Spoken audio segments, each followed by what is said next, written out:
So let's talk about health. How do we fundamentally think about it in our lives? Yeah. Is it just, well, a state of being, something you either have or you don't?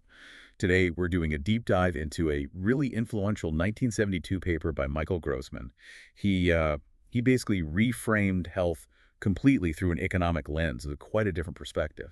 It really is a fascinating way to look at it. Grossman proposed thinking about health not just as, a condition, but as a durable capital stock, like an asset, basically, something that produces an output, and that output is healthy time. It really challenged the standard view back then. Okay, durable capital stock. Let's unpack that a bit. How is treating health like capital different from, say, education? We call it human capital too, right? What's the key difference for you, the listener? Yeah, good question. The crucial distinction Grossman makes is this: knowledge from education. That boosts your productivity within the time you have. But health capital, well, that determines the total amount of time you actually have available for everything: market work, home activities, leisure, you name it. Ah, so it's about the quantity of time itself. Exactly. You inherit some initial stock of health, right? Right. And it naturally depreciates, it wears it down as you age. But the key thing is you invest in it through diet, exercise, medical care. Right. And this leads to a really interesting point.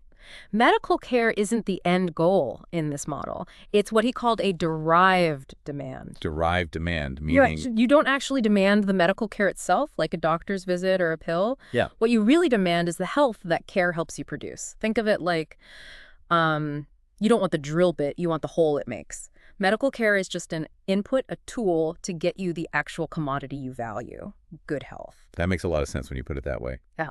Okay, so this connects to something called the shadow price of health in the paper. Sounds a bit abstract. Yeah. What is that exactly? Right. The shadow price. It's basically the user cost of holding on to your health capital, what it costs you, not necessarily in money, but in effort and resources to maintain or improve your health. And Grossman showed this price generally goes up with age. Why? Because that depreciation rate we talked about, it increases. The older you get, the more effort or resources it takes just to keep your health at the same level, like maintaining an older car, maybe. Right, more upkeep needed just to stay put. Exactly. But interestingly, he also argued this shadow price tends to fall with education. Because more educated people are better at producing health. Yeah, more efficient producers of health. They get more health output for each unit of input, whether that's time, effort, or medical care. So the effective cost is lower for them. So this price of health isn't fixed, it changes. It goes up with age, maybe down with education. What's the really surprising implication of that for our choices, especially around medical spending? This is where it gets really counterintuitive, and it's a key insight. You'd think, okay, price goes up with age, so you demand less health. That part holds. But Grossman showed that an increase in the shadow price, say, due to aging, could actually lead you to demand more medical care, even while you're demanding less overall health. Wait, demand less health, but more medical care. How does that work? Think about it. If your health is depreciating faster, you might spend more on medical inputs just to try and slow that decline or offset the bigger losses. You're essentially running faster just to stay in the same place or slow down the slide. So older, maybe less healthy individuals might end up spending more on care, not necessarily to get healthier, but to fight that steeper depreciation. Wow, okay. That is a really interesting distinction. Fighting depreciation, not just aiming for improvement. And what about the education link? If education makes you more efficient, you'd think educated people would just have better health and use more care to maintain it. Logically, yes. If you're more efficient, you'd likely demand a larger optimal stock of health. That makes sense. However, Grossman pointed out another surprising possibility.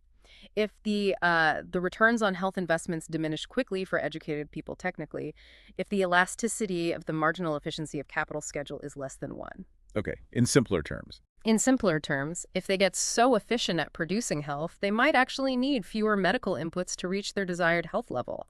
They get more bang for their buck from each bit of medical care or healthy behavior, so they might end up consuming less medical care overall, even while maintaining better health. So better health through efficiency might mean less spending on doctors and medicine for some. That definitely challenges common assumptions.